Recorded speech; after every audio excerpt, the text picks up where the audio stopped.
Once upon a time, there was a giraffe named Ginger. Ginger lived in Kenya, a country in Africa. Like all giraffes, Ginger had a long neck and long legs. Because she was so tall, she was able to eat food from the very tops of the trees in the savannah. The savannah in Africa is an area with lots of grass and some trees. Sometimes, a savannah is called grasslands. The other animals like zebras and antelopes could not reach where Ginger could reach. But Ginger always found food. She loved the leaves and the new buds of the trees. One day, Ginger was busy eating her favorite leaves along with some other giraffes. It was a bright sunny day and there was not a cloud in the sky. It had not rained for a long time, so the grass was very dry. She heard a noise. Down at the bottom of her extra long legs, it was her friend, Mickey the monkey. Mickey was trying to say something, but Ginger couldn't understand what he was saying. He looked very tired. "What's wrong?" asked Ginger. Ginger was a very kind giraffe and wanted to help everyone. Just then Mickey fell over. Ginger was also a smart giraffe. She knew what was wrong. Mickey couldn't find anything to eat and he was very hungry. Ginger nibbled some fresh, tender leaves and buds from the top of the tree where she was eating. She dropped some of the leaves and buds to the ground near where Mickey was. Then she nudged him a little with a hoof at the bottom of one of her very long legs. "Wake up, Mickey," said Ginger. "I've found something for you to eat." Slowly Mickey sat up and ate a little. After a while, when Mickey was feeling better, Ginger asked him, "What's happened, Mickey? Why are you so hungry? Why can't you find anything to eat?" Mickey said, "It hasn't rained for so long and now there's no more food." "That's not good," said Ginger. "What's happening with the other animals? No one knows what to do," answered Mickey. "All the zebras and the antelopes and the elephants are getting worried about the dry grass. Some of them are thinking about leaving the savannah and trying to reach the jungle." "That's a long trip," said Ginger. "Are you going to go with them?" "I don't know," answered Mickey.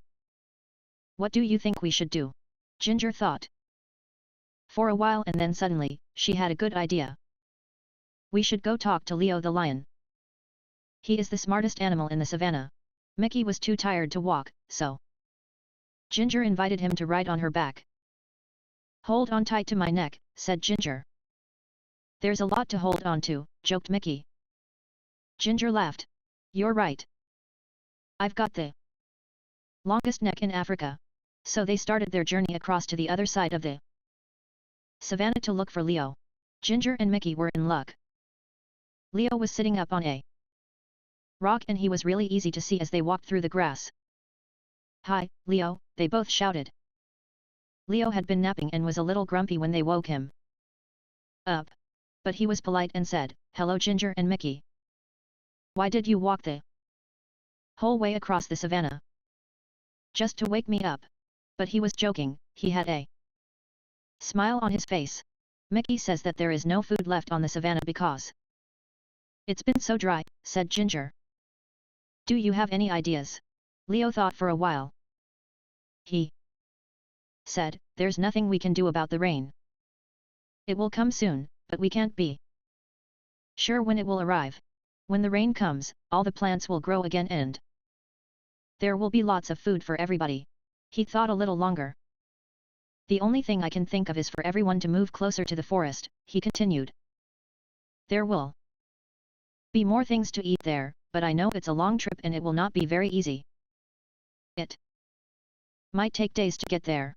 Ginger and Mickey looked at each other and then looked back at Leo. "Thank you, Leo," said Ginger. "It's probably best if they all try to get closer to the jungle." They said goodbye and then walked back across the savannah. Now they needed to gather all of the animals together to start the long journey. Ginger didn't need to go along because she had plenty of food in her high trees. But she was a good friend and wanted to help as much as she could. They walked towards her favorite trees and guess what she and Mickey saw? All of the animals were already gathered there and waiting for Ginger and Mickey. "Why are you all here?" asked Ginger. Eddie the eagle told us that you're taking us to the edge of the jungle, said one of the zebras. How did he know? Asked Mickey. He heard you talking with Leo, said one of the antelopes. So you've all decided to try to walk together to the jungle? Asked Ginger. Yes, they all answered. If you'll help us to get there, added one of the elephants. Of course, I'll help, said Ginger. I'm your friend. So they started on their big journey across the savannah to the jungle. The sun was so hot and there was no food and no place to get a drink of water. And then they heard it. It was thunder. Thunder, they all shouted. Thunder was very scary to the animals of the savannah. Can you guess why? Fire. Sometimes the lightning hits the dry grass and the whole savannah catches fire. Then everyone has to run. And that is exactly what happened. Fire, they shouted. They could smell it. And now they could see it. The fire was coming towards them. Ginger had to think fast. Because she was so tall she could see farther than any of the other animals. She stretched her long neck up as far as she could. Now she could see a place where there was no fire. Quick, she said. Everyone run this way. All of the animals followed her and ran as fast as they could. Soon, they were out of danger. They stopped and gathered together one more time. Is everyone here? Ginger asked. She wanted to make sure they were all safe. All the animals looked around. They were all there. And then the most wonderful thing happened. I felt a drop, said a zebra. Me too, said an antelope. It was rain. Finally. Everyone was very happy. It started to rain a little more and then a little more. The rain put out the fire. So they didn't have to run. And the rain filled their watering holes and made the plants grow again, so they didn't have to make that long trip to the edge of the jungle. Everyone would soon have enough food and water. So Ginger, the giraffe, went back to her favorite tree and continued to munch on the leaves and buds.